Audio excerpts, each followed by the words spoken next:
is now in session.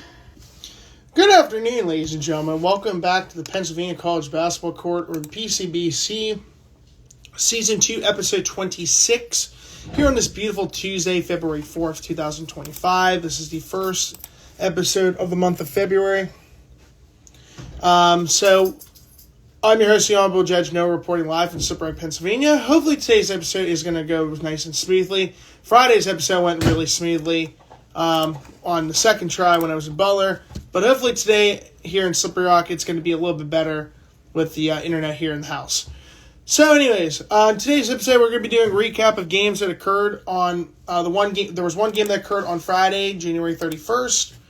And then there were 6 games that occurred on the first day of February 2025. And then we look at a preview of the 8 games that are occurring tomorrow on February 5th, Wednesday, February 5th. So anyways, so before we do that, I actually have some more breaking news to throw out. Here we go.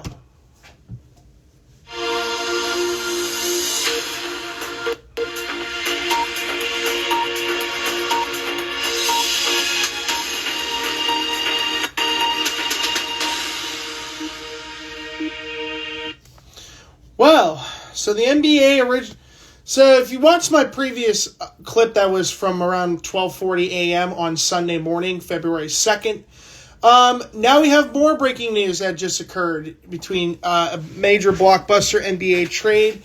The NBA trade deadline is fast approaching us. On Thursday, February 6th, which is my beloved girlfriend's 25th birthday, that is when the NBA trade deadline officially comes, and it'll end around 3 o'clock Eastern Standard Time. But before we have that, so I'll be interested to see if there's any other major moves that will occur from the NBA. I will announce it on Friday if that is the case. Well, we have another major blockbuster trade involving 3 teams: the San Antonio Spurs, the Sacramento Kings, and the Chicago Bulls. The full trade, we're going to break this down from its fundamental standpoint. Shams once again brings us the major news that De'Aaron Fox and Zach LaVine have both been traded. They are the 2 key pieces in this 3-team trade. The San Antonio Spurs have acquired De'Aaron Fox and Jordan McLaughlin, who both played for the Sacramento Kings. The Sacramento Kings acquire Zach LaVine from Chicago and Sidy Cissoko from the San Antonio Spurs. 3 first-round picks, which include Charlotte's 2025 pick, 2027 San Antonio's first-round pick, and Minnesota's 2031 pick. And they get 3 second-round picks, Chicago's 2025 second-round pick, Denver's 2028 pick, and retain their 2028 pick. And Chicago gets Zach Collins and Trey Jones from San Antonio and Kevin Huerter from Sacramento. And they get back their own pick, which was via the San Antonio Spurs in 2025. So De'Aaron Fox had a lot of issues. He was due for a major extension this year. He may have been eligible for up to 5 years, $345 million for the Supermax contract. So it'll be interesting to see if he stays in San Antonio with Victor Wembanyama. So now Wembanyama now has a number 2 partner. So they're going to have Chris Paul, De'Aaron Fox, and Victor Wembanyama. Zach LaVine finally gets traded after rumors over the last couple years that he was going to be dealt from Chicago. He's already been in the league for 11 years. He was a first-round pick in 2014. He's only 29 years old, so it's hard to believe that he's been in the NBA that long. And anyways, so that is the major news that just came out Sunday evening around 7:30-ish, somewhere in that neighborhood. So it'll be interesting to see if there's any more blockbuster trades or any more trade deadline moves. I will do a summary of if I think it's a big trade, we're going to discuss it. If not, I'll just briefly say this team got this guy for that. Moving on.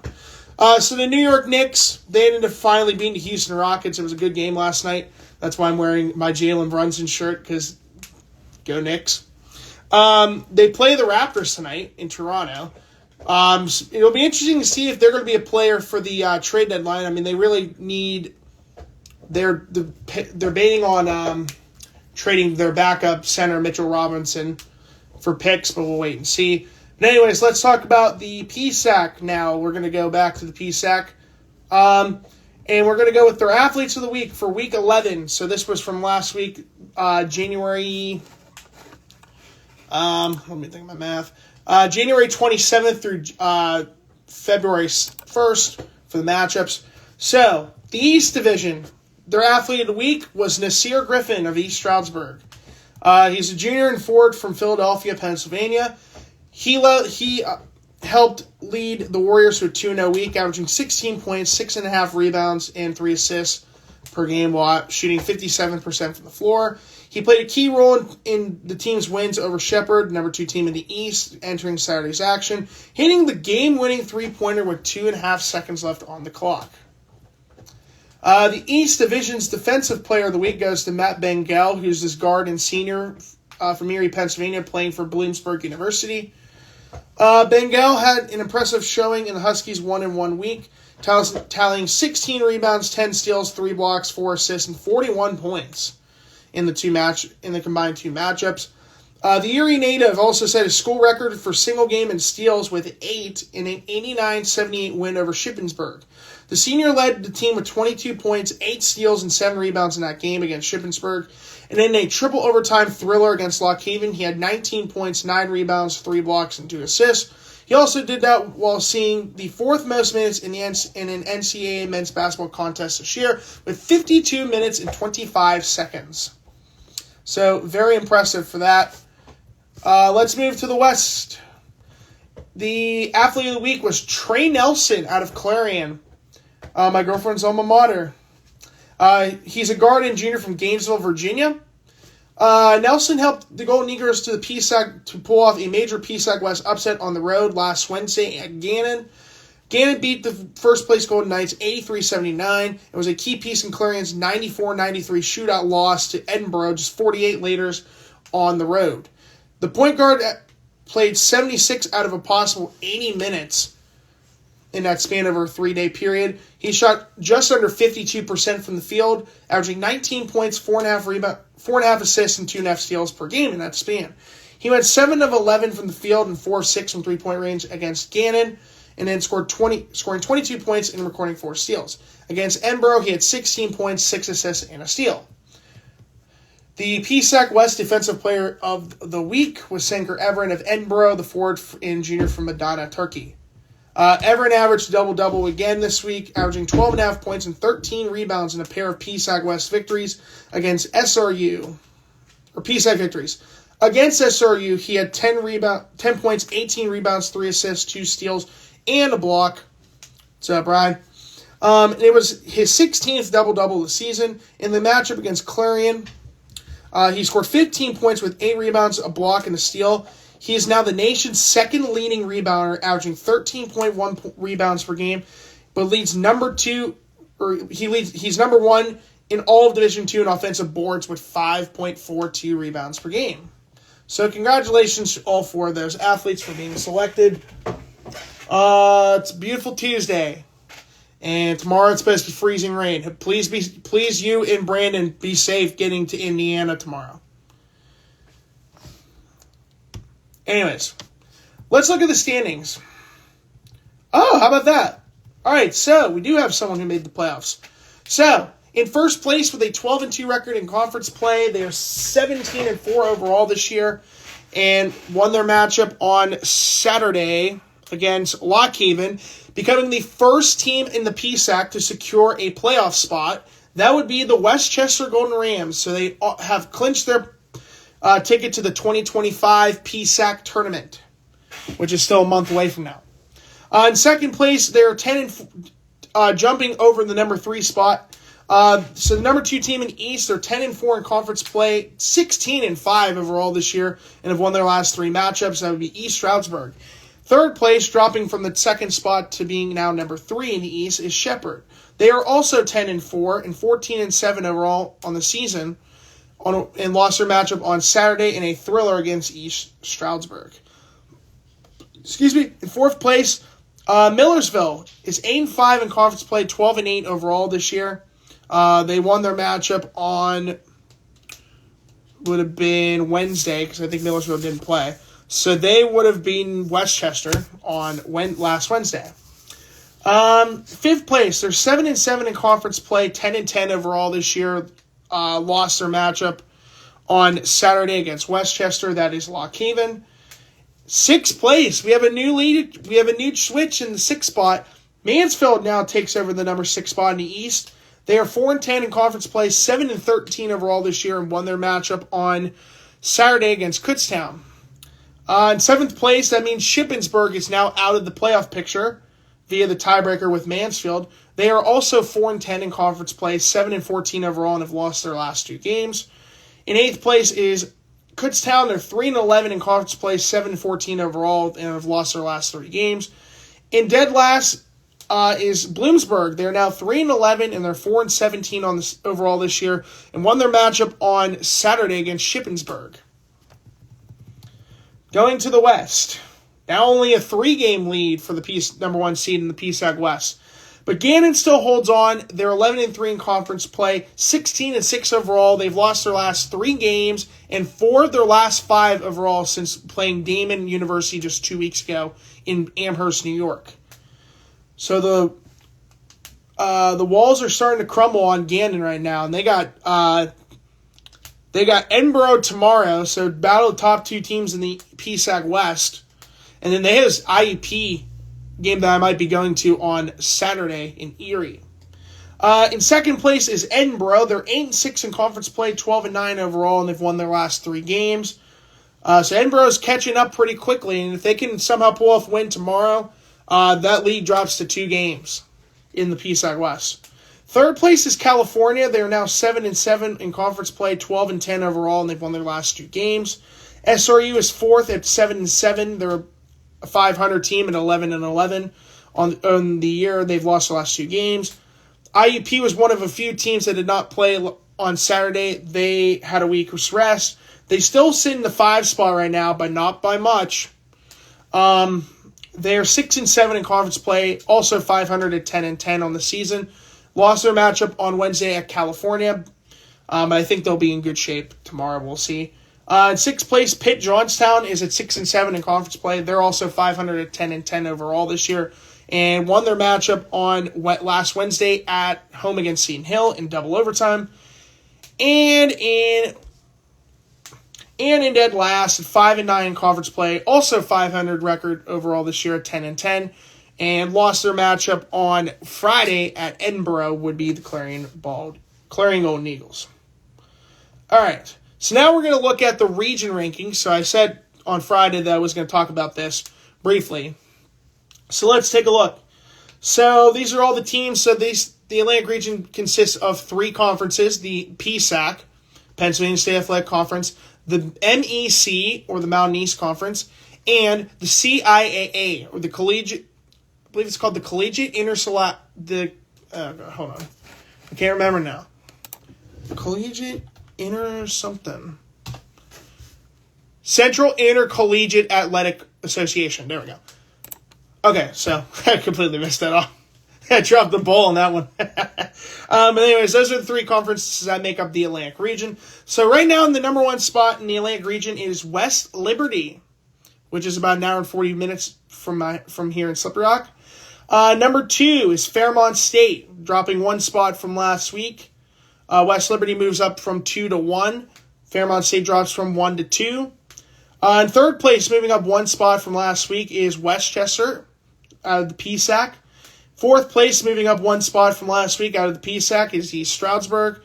Fifth place, dropping 2 spots from last week, also from the PSAC, is Gannon. Sixth place, our first team out of the CIAA, is Fayetteville State. The Broncos move up 1 spot from last week. Seventh place is the Lions of Lincoln, Pennsylvania. They dropped 1 spot from last week, sitting in the number 7 spot. And holding on to that number 8 spot right now is the Shepherd Rams, who stay in the number 8 spot. Ninth place, Concord out of the Mountain East Conference. They're 10-7 right now. 10th place is Millersville. And then honorable mentions, the Charleston Golden Eagles of the Mountain East Conference. Seton Hill, which I'm surprised because IEP actually has a better record than them. Do they? Yeah. Funny. It's probably because of the record, that's why. Seton Hill has an honorable mention. Virginia State out of the CIAA is an honorable mention. And Claflin is also an honorable mention. So we'll have to wait and see what happens going into next Tuesday. But right now it's really comes down to two teams battling for the top two spots overall in the nation. That would be Washburn of Kansas, the Ichabods. They're number one right now in the nation. I believe they are 20-0 or 21-0. And then Damon University, the team that just destroyed Gannon 2 weeks ago, they're still number two. I think they're 19-0. They won their matchup on Sunday at Staten Island. All right, so let's look at the recap for the 7 games that occurred. 1 on last Friday and 6 that occurred on Saturday. So we start off with Clarion and Edinboro. In the first half, both these teams each scored 46 points. In the second half, Edinboro outscored Clarion 48-47. Edinboro held on to win 94-93 over Clarion. And if it wasn't for the fact that Sanker Everett hit 2 free throws at the very, very last second, this game could have possibly went into overtime because Cam Kearney hit about a 35-foot shot to hit off the backboard and went in. Unfortunately, he was 1 point short. But it was a good game, though. So anyways, top scorer for Clarion was Cam Kearney, who in 40 minutes, he was 10 of 13 from the floor, 4 of 4 from three-point range, including 2 3-pointers in the final 7 seconds of the game. It was 2 of 2 from the free throw line, 6 rebounds, 3 assists, 2 steals for 26 points. 2 players for Clarion scoring 16 points. Trey Nelson in all 40 minutes, he was 7 of 16 from the floor, 0 of 3 from three-point range, 2 of 2 from the free throw line, 3 rebounds, 6 assists, 1 steal for 16 points. Gavin Cote in 37 minutes was 5 of 12 from the floor, 4 of 7 from three-point range, 2 of 2 from the free throw line, 2 rebounds, 1 block for 16 points. And off the bench, Kendon Peebles in 19 minutes was 4 of 7 from the floor and 2 of 3 from three-point range, 2 rebounds, 2 assists, 1 steal for 10 points. In the first half, Clarion shot 62.1% from the floor, 61.5% from three-point range, 100% from the free throw line. In the second half, they shot 52.9% from the floor, 58.3% from three-point range, 100% from the free throw line. Overall, the Golden Eagles, the Golden Eagles of Penn West Clarion finished 36 of 63 from the floor, 57.1%, 15 of 25 from three-point range at 60%, 6 of 6 from the free throw line at 100%. For Edinboro, their top scorer was freshman Evan Berger. In 37 minutes was 9 of 12 from the floor, 5 of 6 from three-point range, 3 of 7 from the free throw line, 5 rebounds, 2 assists, 3 steals for 26 points. Off the bench, Ryan Latkovic in 27 minutes was 6 of 9 from the floor, 2 of 4 from three-point range, 2 of 2 from the free throw line, 4 rebounds, 3 assists, 1 steal for 16 points. 2 players for Edinboro recording 15 points. Sanker Everett in 34 minutes, he was 5 of 9 from the floor, 5 of 5 from the free throw line, 8 rebounds, 1 assist, 1 block, and 1 steal for 15 points. Steve Kelly in 32 minutes was 4 of 8 from the floor, 3 of 4 from three-point range, 4 of 4 from the free throw line, 1 rebound, 5 assists, 1 steal for 15 points. And Bryce Baez in 29 minutes was 5 of 11 from the floor, 1 of 3 from three-point range, 1 of 2 from the free throw line, 5 rebounds, 2 assists for 12 points. In the first half, Edinboro shot 58.1% from the floor, 50% from three-point range, 83.3% from the free throw line. In the second half, they shot 56% from the floor, 66.7% from three-point range, 77.8% from the free throw line. Overall, the Fighting Scots of Penn West Edinboro shot 32 of 56 from the floor, 57.1%, 11 of 19 from three-point range at 57.9%, and 19 of 24 from the free throw line at 79.2%. Once again, Edinboro improves to 12-9 on the season, 8-6 in conference play. Clarion drops to 10-10 and 5-9 in conference play. So out of the Friday game, the game I got correct, because I picked Edinburgh over Clarion. We move on to one of the 3 games I did not get correct, which was Bloomsburg hosting Shippensburg. In the first half, Bloomsburg outscored Shippensburg 41-27, before Shippensburg outscored Bloomsburg 51-48. Bloomsburg winning 89-78 over the Raiders. Bloomsburg improves to 4-17 on the season, 3-11 in conference play. Shippensburg, with that loss, drops them out of the PSAC playoffs, or the PSAC tournament picture right now. They are 7-14 on the season and 4-10 in conference play. The top scorer for Shippensburg recorded a double-double, and that was Donovan Hill. In 36 minutes, he was 10 of 19 from the floor, 1 of 4 from three-point range, and 3 of 6 from the free-throw line. 12 rebounds, 3 blocks, and 1 steal for 24 points. Marcus Frank in 33 minutes was 8 of 10 from the floor and 3 of 5 from the free-throw line.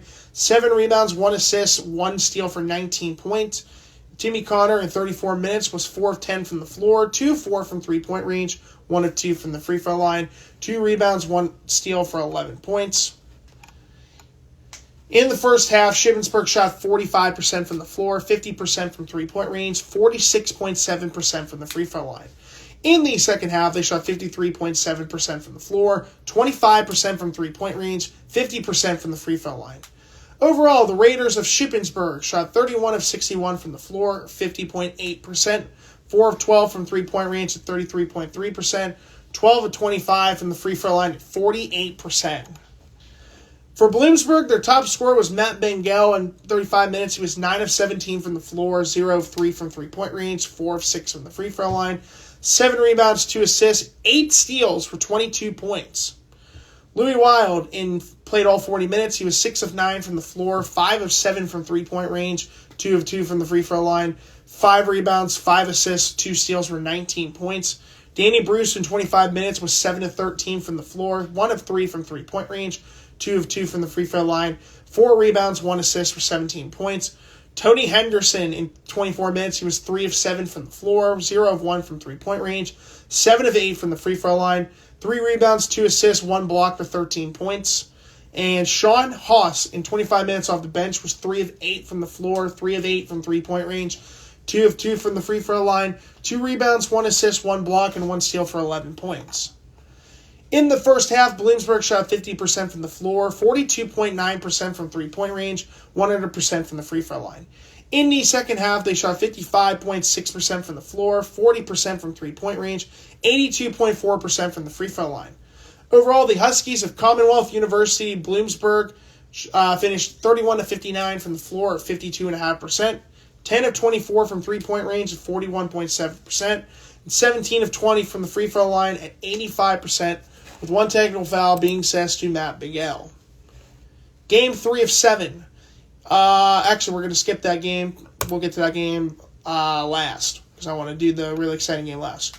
Seton Hill and SRU, also known as Slippery Rock, played like garbage against Seton Hill. Anyways, in the first half, Seton Hill outscored SRU 39-26. In the second half, Seton Hill outscored Slippery Rock 33-26. Final score 72-52 in favor of Seton Hill. Seton Hill improves to 13-9 on the season and 6-8 in conference play. SRU drops to 11-11 on the season and 7-7 in conference play. The top scorer for SRU was my main man, Ike Kirster, who played 34 minutes and was 8 of 17 from the floor, 0 of 3 from three-point range, 4 of 6 from the free throw line. Very close to a double-double. He had 9 rebounds and a total of 20 points. Day Waters in 39 minutes was 4 of 15 from the floor, 1 of 7 from three-point range, 4 of 5 from the free throw line, 5 rebounds, 5 assists, and 1 steal for 13 points. In the first half, Slippery Rock shot 30% from the floor, 10% from three-point range, 70% from the free throw line. In the second half, they shot 37% from the floor, 20% from three-point range, 66.7% from the free throw line. Overall, the Rock of Slippery Rock University finished 19 of 57 from the floor, or 33.3%, 3 of 20 from three-point range at 15%, and 11 of 16 from the free throw line at 68.8%. So I ended up actually redoing my laptop. So now I got my SRU alumni stuff. Yay. good to be a proud member of the Rock family. And it's kind of funny. I actually was talking to my mom about this yesterday. Between my mom, my girlfriend, my brother, and I, we graduated from 4 different schools. And then between my mom, my girlfriend, and I, we graduated from 3 different PSAC schools. I graduated from Slippery Rock. My girlfriend graduated from Clarion before they changed the name to Penn West Clarion, but we don't talk about that with her. And my mom graduated from IUP. So very funny news. So anyways, for the top scorer for Seton Hill was Gabe Gillespie. In 29 minutes, he was 9 of 13 from the floor and 1 of 1 from the free throw line. 5 rebounds, 1 assist for 19 points. And Kendrick Curtis recording a double-double for the Griffins. In 27 minutes, he was 6 of 10 from the floor and 4 of 4 from the free throw line. He had 10 rebounds, 1 assist for 16 points. In the first half, Seton Hill shot 50% from the floor, 54.6% from three-point range, 75% from the free throw line. In the second half, they shot 50% from the floor, 12.5% from three-point range, 85.7% from the free throw line.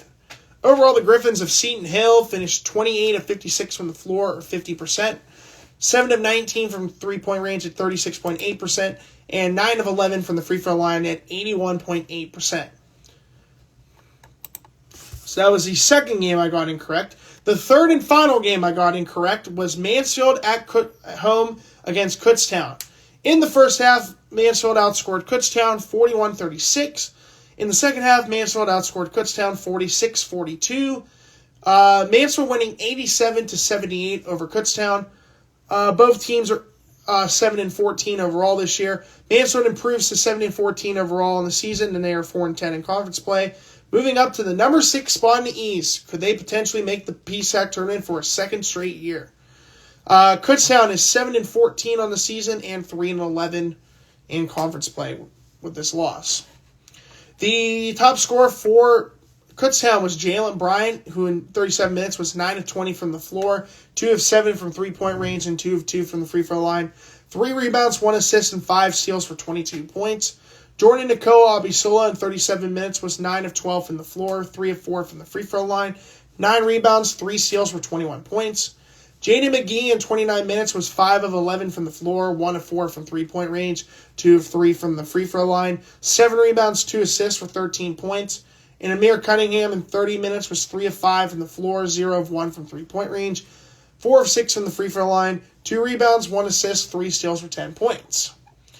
In the first half, Kutztown shot 50% from the floor, 28.6% from three-point range, 57.1% from the free throw line.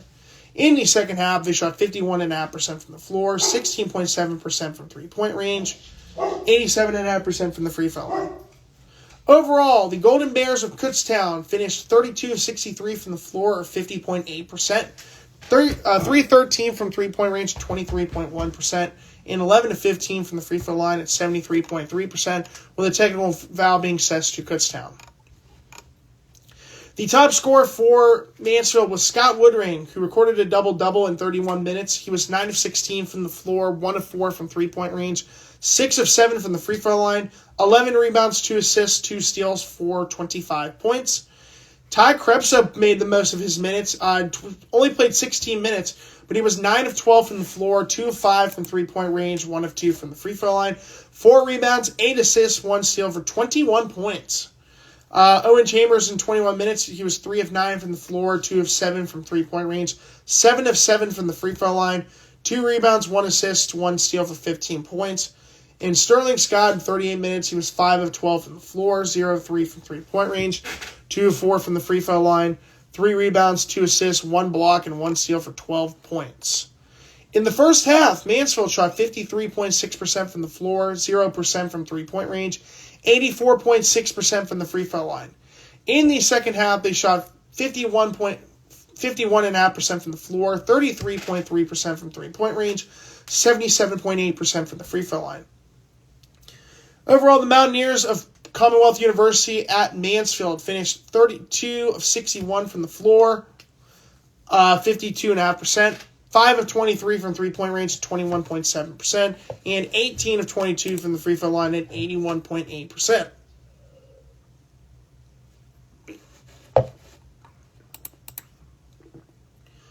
All right, Westchester at Lock Haven. In the first half, Westchester outscored Lock Haven 45-34. Before Westchester outscored Lock Haven in the second half 30-22. Westchester winning 75-56 and becoming the first team in the PSAC to clinch their ticket to the 2025 Pennsylvania State Athletic Conference Men's Basketball Tournament. And with that, Westchester improves to 17-4 on the season, and they are 12-2 in conference play. Lock Haven drops to 10-10 on the season, and they are now 500 at 7-7 in conference play. The top scorer for Westchester was Elijah Allen in 33 minutes. He was 5 of 16 from the floor, 2 of 9 from three-point range, 5 of 5 from the free throw line, 8 rebounds, 2 assists, 1 steal for 17 points. Devontae Dennis in 29 minutes, he was 6 of 12 from the floor, 0 of 1 from three-point range, 3 of 3 from the free throw line, 3 rebounds, 1 assist, 4 blocks, and 1 steal for 15 points. And Anthony McCall in 20 minutes off the bench was 5 of 8 from the floor, 1 of 1 from three-point range, and 1 of 1 from the free throw line. 2 rebounds, 1 assist for 12 points. In the first half, Westchester shot 48.6% from the floor, 45.5% from three-point range, 75% from the free throw line. In the second half, they shot 35.3% from the floor, 22.2% from three-point range, 80% from the free throw line. Overall, the Golden Rams of Westchester finished 29 of 69 from the floor, or 42%. 7 of 20 from three-point range at 35%. 10 of 13 from the free throw line at 76.9%. For Lock Haven, their top scorer was Eli Washington in 24 minutes. He was 6 of 13 from the floor, 2 of 3 from three-point range, 2 of 4 from the free throw line, 4 rebounds, 4 assists, 2 steals for 16 points. Isaiah Stewart in 33 minutes, he was 4 of 11 from the floor, 2 of 7 from three-point range, 2 of 3 from the free throw line, 4 rebounds, 4 assists for 12 points. Kevin Coleman in 26 minutes, he was 4 of 6 from the floor, 2 of 7 from three-point range, 5 rebounds, 2 assists, 5 blocks, and 1 steal for 10 points. In the first half, Lock Haven shot 39.3% from the floor, 45.5% from three-point range, 58.3% from the free throw line. In the second half, they shot 30% from the floor, 12.5% from three-point range, 27.3% from the free throw line. Overall, the Bald Eagles of Commonwealth University of Lock Haven finished 20 of 58 from the floor, or 34.5%, 6 of 19 from three-point range at 31.6%, and 10 of 23 from the free throw line at 43.5%, with 1 technical foul being assessed to Eli Washington. Gannon in California, the Golden Knights' reign in the PSAC West right now is starting to crumble fast, and it is crumbling hard. In the first half, California outscored Gannon 52-39 before California outscored Gannon 54-45 in the second half. California winning 106-84 over the Golden Knights. California improves to 12-10 on the season, and they are 7-7 in conference play. Gannon drops to 16-6 and 11-3 in conference play. The top scorer for Gannon was Ernest Shelton in 29 minutes. He was 7 of 12 from the floor, 5 of 7 from three-point range, 4 of 6 from the free throw line, 3 rebounds, and finished with a total of 23 points. Pace Purser in 31 minutes was 5 of 7 from the floor, 3 of 5 from three-point range, 3 of 4 from the free throw line, 5 rebounds, 4 assists for 16 points. Tasman Goodrick in 25 minutes, he was 5 of 7 from the floor, 4 of 7 from the free throw line, 8 rebounds, 1 assist for 14 points. In the first half, Gannon shot 39.5% from the floor, 46.2% from three-point range, 42.9% from the free throw line. In the second half, they shot 51.9% from the floor, 23.1% from three-point range, 66.7% from the free throw line. Overall, the Golden Knights of Gannon finished 29 of 65 from the floor, or 44.6%, 9 of 26 from three-point range at 34.6%, and 17 of 28 from the free throw line at 60.7%. And 1 technical foul being assessed to Gannon. For California, they had 3 players with 20 points. Leading the way was Dalton Whitehead Jr., who played all 40 minutes. He was 9 of 18 from the floor, 4 of 9 from three-point range, 8 of 12 from the free throw line, 4 rebounds, 8 assists for 30 points after he came off just an abysmal 12 points against IUP. Keandre DeShields in 31 minutes off the bench. He was 7 of 10 from the floor, 1 of 2 from three-point range, 8 of 8 from the free throw line, 6 rebounds, 3 assists, 1 block, and 2 steals for 23 points. Cam Polak in 40 minutes, he was 5 of 10 from the floor, 3 of 6 from three-point range, 7 of 9 from the free throw line, which is abysmal by his standards. 4 rebounds, 2 assists for 20 points. Caden Hanna in 31 minutes was 7 of 9 from the floor, 0 of 2 from three-point range, 1 of 3 from the free throw line, 6 rebounds, 3 assists, 2 steals for 15 points. And Jordan Buchanan in 37 minutes was 4 of 11 from the floor, 3 of 6 from three-point range, 3 of 4 from the free throw line, 7 rebounds, 1 steal for 14 points. In the first half, California shot 50% from the floor, 40% from three-point range, 76.9% from the free throw line. In the second half, they shot 55.6% from the floor, 45.5% from three-point range, 76% from the free throw line. Overall, the Vulcans of Penn West, California finished 33 of 63 from the floor, or 52.4%, 11 of 26 from three-point range at 42.3%, and 29 of 38 from the free throw line at 76.3%. And the final game of this 7-game bundle from this past weekend is the game we've all been waiting for. East Stroudsburg and Shepherd, the battle of the 2 and 3 seeds in the East in the Pennsylvania State Athletic Conference East Division for basketball. In the first half, Shepherd outscored East Stroudsburg 36-29. In the second half, East Stroudsburg outscored Shepherd 42-34. East Stroudsburg winning 71-70 over Shepherd.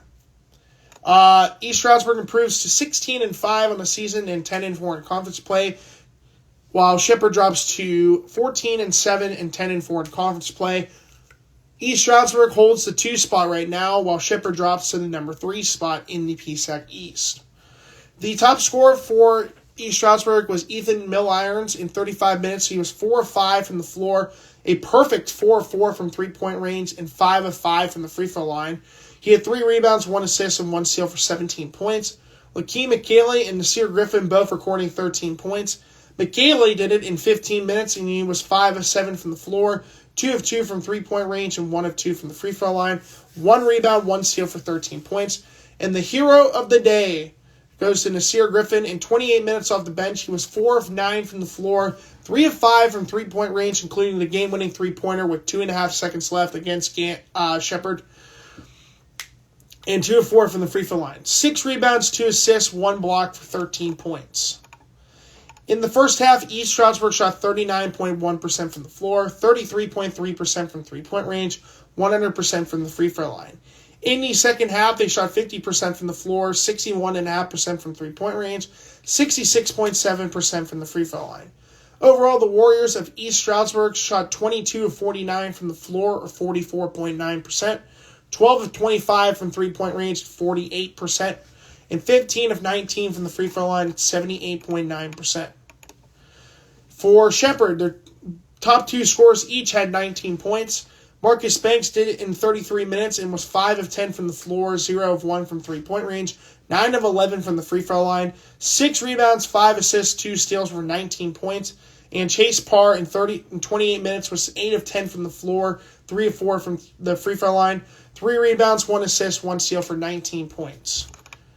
In the first half, Shepherd shot 51.9% from the floor, 33.3% from three-point range, 62.5% from the free throw line. In the second half, they shot 45.5% from the floor, 16.7% from three-point range, 86.7% from the free throw line. Overall, the Rams of Shepherd finished 24-49 from the floor, or 49%, 4-15 from three-point range at 26.7%, and 18 of 23 from the free throw line, 78.3%, with 1 technical foul being assessed to Cole Parr. So with this past weekend, there were 7 games unscheduled. 4 out of 7 games I got correct. Games I got correct: Edinburgh over Clarion, East Stroudsburg over Shepherd, Westchester over Lock Haven, and California over Gannon. Games I got incorrect: Bloomsburg defeated Shippensburg, I ended up picking Shippensburg. They ended up losing. Slippery Rock over Seton Hill. Seton Hill won by 20 points. And Kutztown over Mansfield. Mansfield won by 11 points. So 4 out of 7 games, not bad. Could have been worse.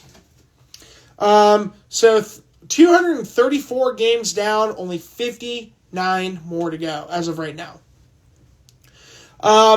I've won 152 out of 234 games correct, so that's still not too bad. That is around 65% of the games I've gotten correct so far this year. Now we got 8 games on the schedule for tonight. Let's take a look. So we have, I believe, 7 games at 7:30 tomorrow. We start off with Seton Hill at California. The Griffins are 13-9. California sitting in the 3 spot in the West. They're 12-10 overall, and they are 7-7 in conference play. And Seton Hill is 6-8 in conference play. Edinburgh, so the battle of the top 2 teams in the PSAC West meet tomorrow at the Highmark Event Center on tomorrow. Edinburgh is 12-9 overall and 8-6 in conference play. Gannon is still holding the number 1 spot in the West. They are 11-3 in conference play, and they are 16-6 overall. Lock Haven at Kutztown. Lock Haven is 10-10 on the season, and they are 7-7 in conference play, taking on Kutztown at the Keystone Arena. The Golden Bears are 7-14 on the season and 3-11 in conference play. Mansfield hosting Bloomsburg. Bloomsburg is 7-14. They are 3-11. Or Bloomsburg is, I'm sorry, not 7-14. 4-17 on the season, 3-11 in conference play. Mansfield is 7-13 on the season, 4-10 in conference play. Shepherd and Westchester, so another big matchup in the East. Shepherd is 14-7, and they are 10-4 in conference play. Westchester is 17-4 overall and 12-2 in conference play. Clarion at Pitt Johnstown. Clarion is 5-9 in conference play, 10-10 overall this year. Pitt Johnstown is also 10. They are also 10-10. They are 6-7 in conference play. 8:00 game, Millersville and Shippensburg. Millersville is 12-8 overall this year, and they're 8-5 in conference play, holding the number 4 spot in the East. Shippensburg is 7th in the East at 4-10 in conference play, 7-14 overall. And then finally, the game we're going to be talking about here in just a second. It is Penn State DuBois traveling to take on IUP at the Kowalczyk Convention Athletic Complex. So let's talk about this game, shall we? Here's the scouting report for this game. So tomorrow, Wednesday, February 5th, 2025. IUP's all-time record, this is their 2,294th all-time game. IUP is 1,506 and 787 record-wise. Winning percentage, 657 all-time. IUP coming in this matchup, they are 6-7 in conference play, 5th in the PSAC West, and have an overall record of 10-10 on the season. They had their last matchup last Wednesday at California, losing by only 4 points. Penn State DuBois has been on a roll lately. They are 8-13 overall this year. They're 5-6 in conference play. They are 4th in the Pennsylvania State University Athletic Complex, or the PSWAC for short, on PSWAC West. They came off a 10-point win at home against Penn State Beaver, a team that ended up was my first ever collegiate baseball game was at Penn State Beaver. We lost, I think, like 15-2 or something, but I ended up getting their best hitter out on a knuckleball. So, hey, it got to end with something. But anyways, Penn State DuBois, they're on a roll right now. They actually played tonight, so that's why I ended up doing their matchup for the previous matchup was on Saturday, not tonight. Although I will change. I don't know who they're playing tonight. And then they played Penn State Shenango and Penn State Beaver last week. Let's take a look. Yeah, the Pennsylvania State University Athletic Conference, or the PSWAC. I know they played 2 games within 24 hours. That's brutal. Yeah, they've won their last 4 games. Let's see. Okay, so they have 3 games this week. Jeez, oh man, in 4 days. That's brutal. They play Penn State. They're at Penn State, New Kensington tonight. They're playing. The game's theme is Threes for Thawne, which Thawne is supposed to be coming out pretty soon. And then they play at IUP tomorrow. That's going to be brutal. 8 o'clock game tonight at Penn State, New Kensington, and then they got to go to Indiana and play a 7:30 game tomorrow. That's not going to be fun for them.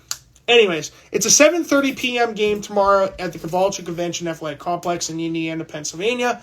The travel distance from the PAW Center in DuBois, Pennsylvania, to the Kowalczyk Convention Athletic Complex is about 49.5 miles or 79.7 kilometers. It's about a 1 hour and 10 minute drive. So let's take a look at my handy-dandy map of the Pennsylvania State Athletic Complex. Google Map tells me that it's about a 49 mile or 79 kilometer drive, about an hour and 10 minutes. Very simplistic drive. Go straight down 219, which then merges into 119. Go through the city of Punxsutawney, which actually, believe it or not, is the home of Phil, the greatest groundhog in existence. And yes, he did see a shadow, unfortunately, so we get 6 more weeks of winter. Straight shot down US 119, and then head off of 286. Go towards downtown, head on Wayne Avenue, and bingo, on your right, about a mile on Wayne Avenue, you will be at the home of the Crimson Hawks, the Kowalczyk Convention Athletic Complex.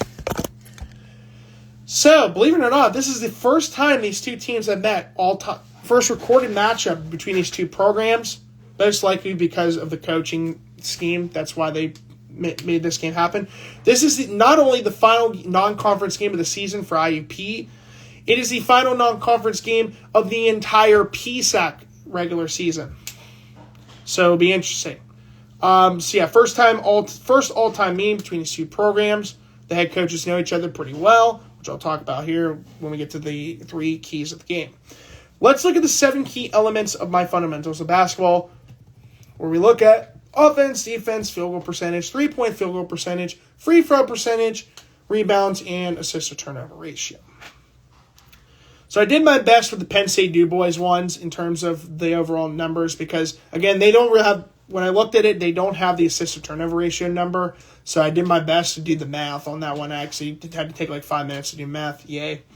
So anyways, offensively, IUP is 13th in the PSAC West they're 13th in the PSAC out of 17 teams at 73.6 points per game.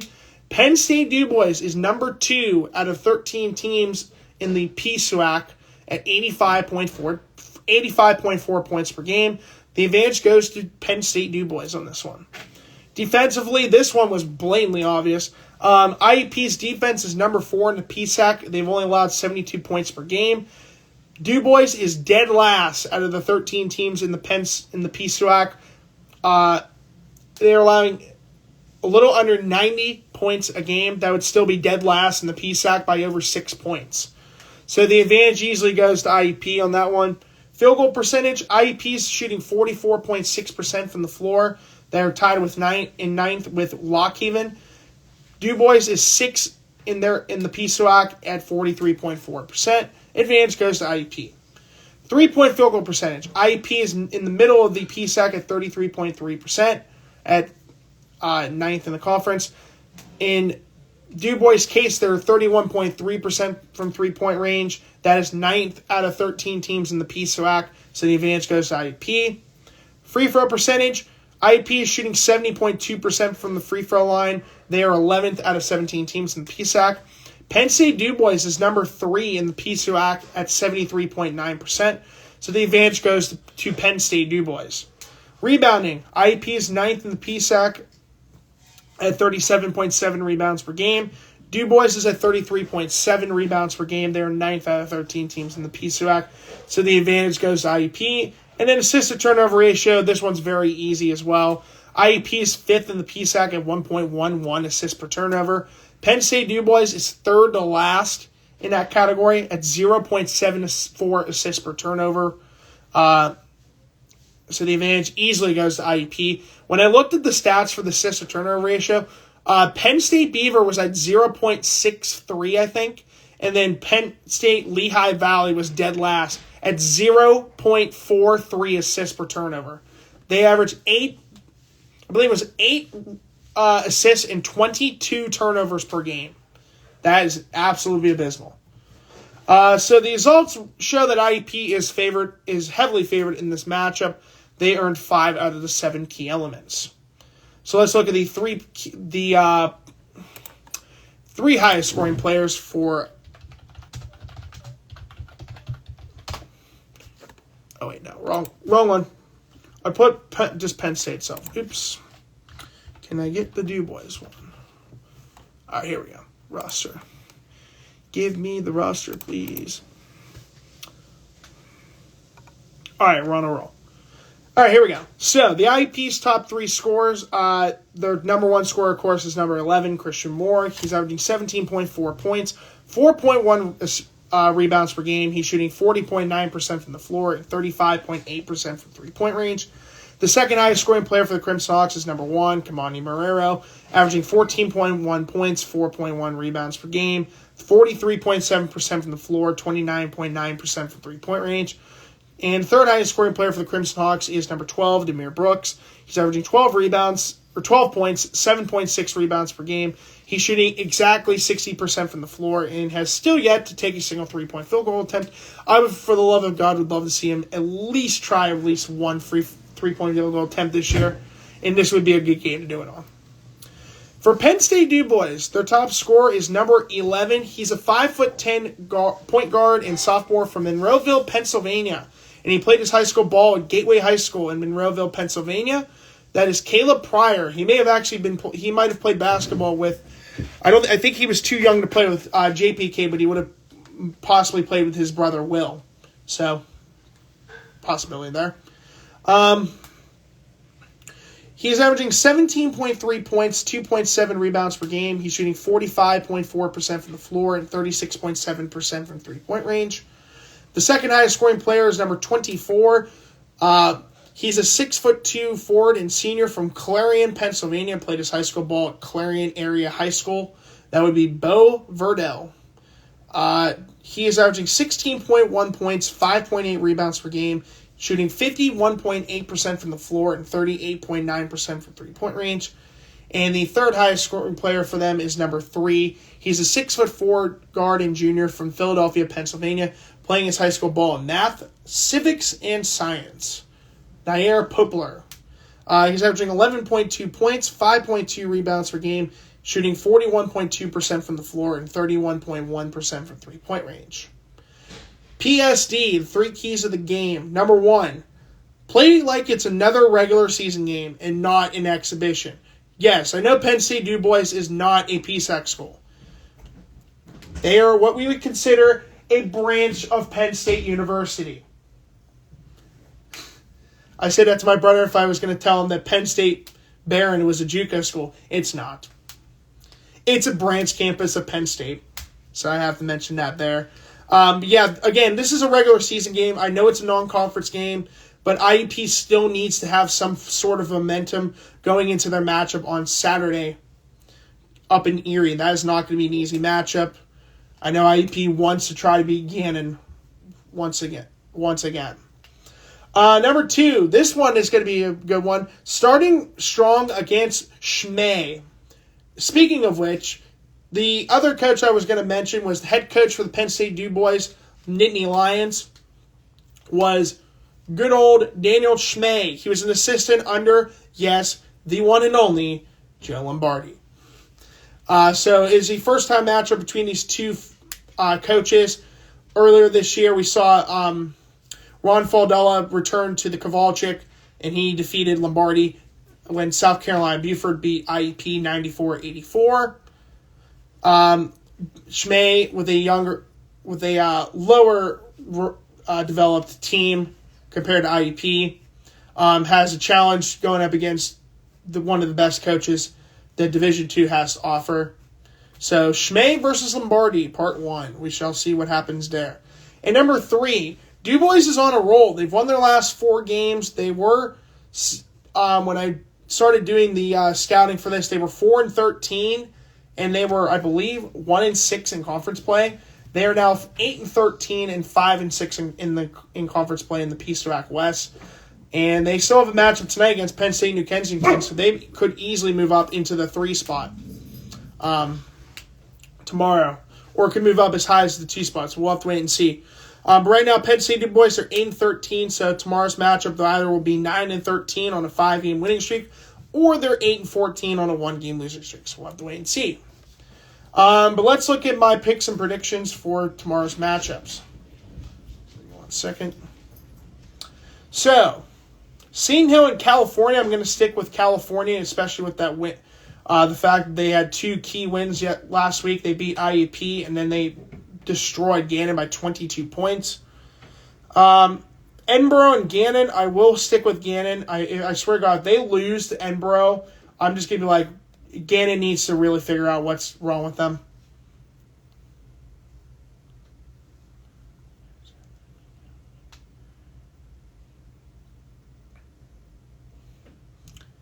I will answer that question here in just a moment.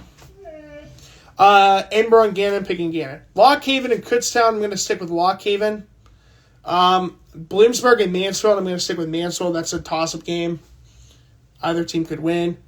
Shepherd and Westchester, I'm going to stick with Westchester. Clarion and Pitt Johnstown, another toss-up game. I'm going to stick with Pitt Johnstown on that one. Millersville and Shippensburg, I'm going to go with Millersville. And then Penn State DuBois at IUP. I think this one's blatantly obvious who I'm picking.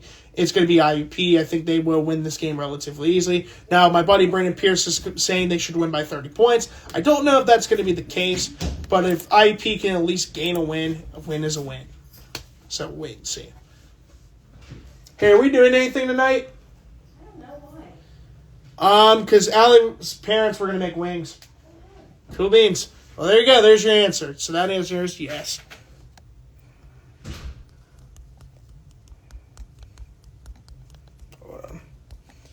Also, I forgot to mention, Myles Garrett of the Cleveland Browns requested a trade. Welcome back to the Factory of Sadness. More like the Factory of Sadness never left. But yeah, once again, I'm picking IUP to beat Penn State DuBois. I think they'll win relatively easily. But anyways, guys, that's going to do it for episode 26 of the PCBC for today's episode. I will see you guys later on Friday afternoon, because I actually am working on Friday. So I will probably film around 4 or 5 o'clock-ish, somewhere in that neighborhood. So the episode that will be occurring on Friday will be for Season 2, Episode 27. Reviewing the games that occurred from tomorrow and preview of the games that are occurring on Saturday, February 8th. With that being said, I'm your host, the Honorable Judge Noah, saying so long and have a great rest of your week. And I will see you guys on Friday for episode 27.